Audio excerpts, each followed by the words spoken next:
আমি আপনি আমাদের চলতি পথে রাস্তা কিংবা রেললাইনের পাশে দেখতে পাই অগণিত শিশু, কিশোর আর তরুণদের, যাদের কিনা থাকার মতো নির্দিষ্ট কোনো জায়গা নেই। তাদের জন্ম, বেড়ে ওঠা এবং মৃত্যু সবকিছুই এই অনির্দিষ্ট নিয়ম অনুসারে চলতে থাকে। বাংলাদেশের পথ শিশুর নির্দিষ্ট সংখ্যা কত, তার যথাযথ কোনো পরিসংখ্যান না থাকলেও উইকিপিডিয়ার মতে এই সংখ্যা 6,70,000-এরও বেশি। জাতিসংঘের শিশু বিষয়ক সংস্থা ইউনিসেফে এক প্রতিবেদনে তারা প্রকাশ করে, বাংলাদেশের প্রতি বছর পথ শিশুর সংখ্যা বেড়েই চলেছে। এই বিষয়ে তারা গভীরভাবে উদ্বিগ্ন। এসব শিশুর জন্মের পর থেকেই শুরু হয় এক অমানবিক জীবনযাপন। যে বয়সে তাদের প্রাথমিক শিক্ষা জীবন শুরু হওয়ার কথা ছিল, সে বয়সে তাদের শুরু হয় চুরি, ছিনতাই, ভিক্ষাবৃত্তির মতো অনৈতিক কর্মকাণ্ডের শিক্ষা। শিশু থেকে কিশোর, কিশোর থেকে তরুণ, তরুণ থেকে যুবক, এইভাবে তারা যত বেড়ে উঠতে থাকে তাদের অপরাধের পরিধি তত বাড়তে থাকে।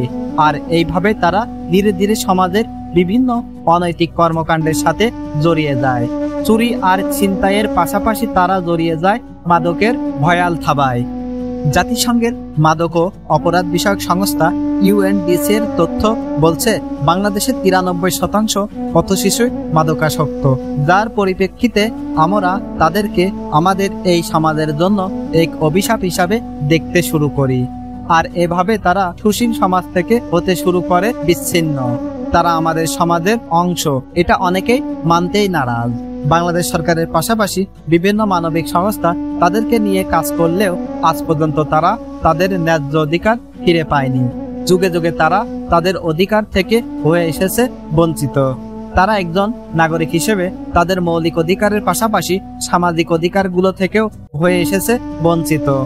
একজন শিশু যে কিনা তার মেধা ও মননকে কাজে লাগিয়ে দেশ ও জাতির জন্য ভবিষ্যতে কিছু করতে পারত ও হতে পারত এ জাতির কোনো এক কৃতি সন্তান, যেখানে তাদের বড় হয়ে এদেশের অর্থনীতির হাল ধরার কথা ছিল, কিন্তু নির্মম বাস্তবতা তারাই হয়ে ওঠে এদেশের জন্য বোঝা স্বরূপ।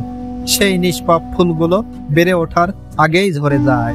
কিন্তু কেন? তাদের অপরাধটা কি ভাবুন তো। তাদের এই নির্মম পরিণতির জন্য কে বা কারা দায়ী? তাদের এই পরিণতির জন্য দায়ী এই রাষ্ট্র, জাতি এবং দিন শেষে আমি আপনি সকলে। আসুন তাদের জন্য কিছু করার চেষ্টা করি।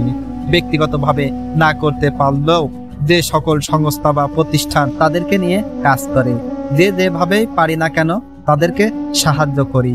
আমার আপনার এই ছোট্ট ছোট্ট সাহায্যগুলো আমাদের এই এগিয়ে আসা, এইভাবে হয়তো বদলাতে পারে তাদের ভবিষ্যৎ। হয়তো অনেক ফুল অকালে ঝরে যাওয়ার হাত থেকে বেঁচে যেতে পারে।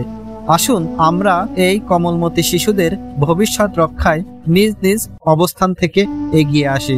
আপনি সাহায্যের হাত বাড়ালে হাত বাড়াবে বাংলাদেশ, বাংলাদেশের মানুষ। কিছুটা হলেও বদলাতে শুরু করবে এদেশের এই করুণ চিত্র।